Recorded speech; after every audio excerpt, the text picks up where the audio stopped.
to stay dry, sleep. So what on earth does sleep have to do with the bladder? Number one, a lot of people are waking up a lot of times at night to go pee, and that is incredibly disruptive to sleep.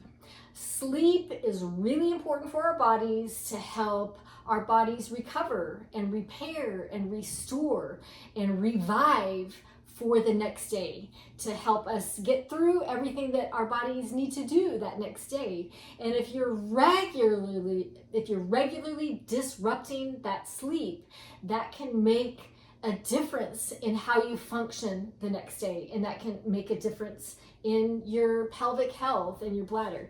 So, and that can make a difference in your nervous system. So we're going to talk about nervous system in just a minute, but understanding it's normal to go 0 to 1 times a night if you're not pregnant and if you're not over 65. If you're pregnant or over 65, then the guidelines say up to 2 times a night is normal. So look at yourself and see where do you fall on that spectrum? Are you at 0? If you're at 0, stop the video now and go on to the next one. If you're not at 0 and you're at 2 or 3 or 4, start thinking about, hey, what are some things that I can do to help my body sleep through the night so that I'm not having to wake up to pee in the night? What I found myself personally was that for a while I was loading my fluids in the evening.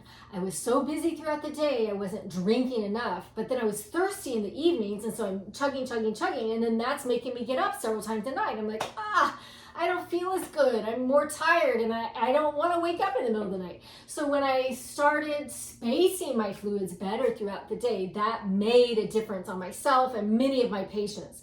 So you may even want to set like a time at night where you say, okay, 5 or 6 p.m. I'm going to only have like a sip of water past that time. So you're loading your fluids earlier in the day and decreasing your fluids later in the evening.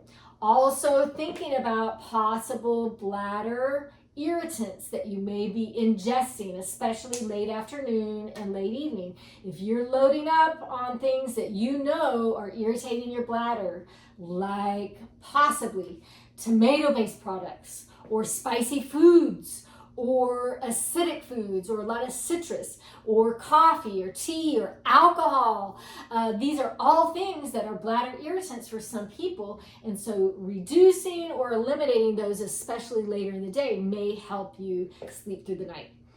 I want to allow space for people that may need to get up at night for another reason, and you're up and then you go. I don't consider that to be a problem, okay? If you're already up and you're feeding the baby, or you're helping do something with someone else, maybe you're a caregiver for someone else, or there's some other reason that you're up at night and then you're like, I might as well go to the bathroom before I go back to bed.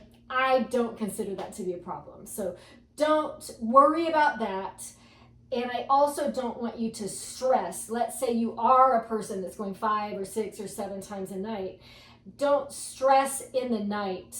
Training the bladder during the daytime to do the right thing at the right time can help a lot of people to last longer at night. So you can train and be uncomfortable sometimes during the day when you're awake, but at night I want you to just remove it as much as you can from your mind and not stress like, oh, I have to go to the bathroom, oh, she said not to go, she said that was abnormal.